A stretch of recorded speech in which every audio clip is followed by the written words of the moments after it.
निखिल अपने कमरे में बैठकर वीडियो गेम खेल रहा था। उसी वक्त निखिल के पिता नकुल आहूजा निखिल के पास आए और निखिल को कहने लगे, निखिल, तुम केशव टंडन को तो जानते ही हो, बहुत बड़े बिजनेसमैन हैं। मैंने उनसे उनकी बेटी का हाथ मांगा था तो उन्होंने कहा, अगर बच्चे एक दूसरे को पसंद करें तो हमें कोई आपत्ति नहीं होगी। तो क्या तुम उसकी बेटी से शादी करोगे? अगर तुम उनकी बेटी से शादी करोगे तो वो हमें उनका बिजनेस पार्टनर बनाएंगे। तभी निखिल ने कहा, डैड, मैं तो उनकी बेटी से ही प्यार करता हूँ, मैं शादी के लिए तैयार हूँ। तभी उसके पिता ने कहा, ठीक है, तब तुम केशव की बेटी को आज रात डिनर के लिए ले जाना। यह बोलकर निखिल के पिता वहाँ से चले गए। शाम को निखिल केशव टंडन की बेटी अंजू के साथ डिनर पर चला गया। कुछ घंटों बाद निखिल घर लौटा। उस वक्त नकुल आहूजा निखिल पर बहुत भड़के। तभी निखिल ने पूछा, क्या हुआ डैड, आप इतने गुस्से में क्यों हैं? तभी निखिल के पिता ने गुस्से से आंखें बड़ी करते हुए कहा, कहाँ थे तुम? तुम केशव की बेटी को डिनर पर क्यों नहीं ले गए? बेचारी तुम्हारी आस में सज धज के बैठी रही, तुम उसे लेने ही नहीं आए।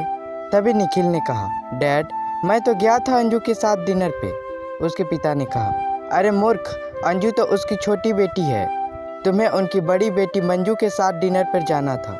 केशव ने उनकी बड़ी बेटी मंजू के रिश्ते की बात की है, वो मंजू से तुम्हारी शादी कराना चाहते हैं।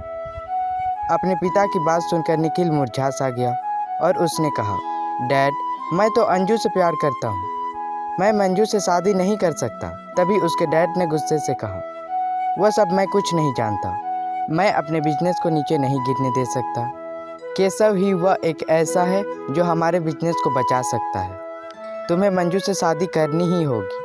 तभी निखिल ने कहा, डैड, मैं अंजू से प्यार करता हूँ, आप केशव अंकल को बोलिए ना कि मैं अंजू से प्यार करता हूँ, मैं अंजू से ही शादी करूँगा। फिर भी तो वह आपके समधी होंगे और आपका उनका बिजनेस पार्टनर बना लेंगे।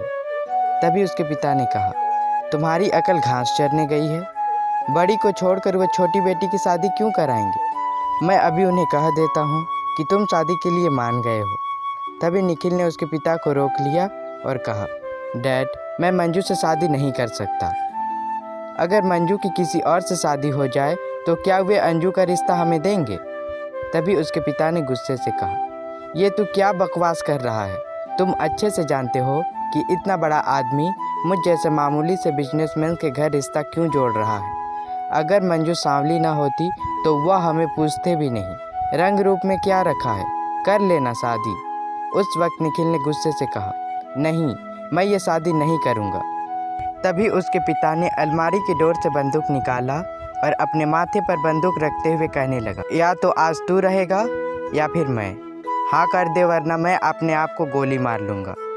मैं मरा तो तू भी जेल जाएगा, क्योंकि इस वक्त कमरे में मैं और तुम ही हैं। बाहर सीसीटीवी कैमरा लगा है, कमरे से निकलते ही तुम्हारा चेहरा दिखेगा और तू फंस जाएगा, या फिर तू गोली खा ले। मैंने कहा था तुमसे, मैं अपने बिजनेस को बढ़ाने के लिए कुछ भी कर सकता हूँ, किसी भी हद तक गिर सकता हूँ। ये ले गन, या तो तू मर जा या फिर मुझे मार दे या फिर शादी कर ले, तुम्हारे पास 3 ऑप्शन है। निखिल बहुत सोच विचार करने के बाद शादी के लिए मान गया।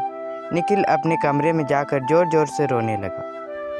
निखिल कुछ कर भी नहीं सकता था, उसने अपने मन को मार लिया और मंजू से शादी कर ली। निखिल अपनी शादी से खुश नहीं था। शादी के बाद उसने कई बार डिवोर्स लेने की कोशिश की, लेकिन उसके ससुर ऐसा नहीं होने देते। अपनी ज़िंदगी से तंग आकर निखिल ने एक दिन खुदकुशी कर ली। अगर आपको मेरी यह कहानी अच्छी लगी तो वीडियो को लाइक करें, शेयर करें और चैनल को सब्सक्राइब करें, ताकि मेरी आने वाली वीडियो सबसे पहले आप तक पहुँचे।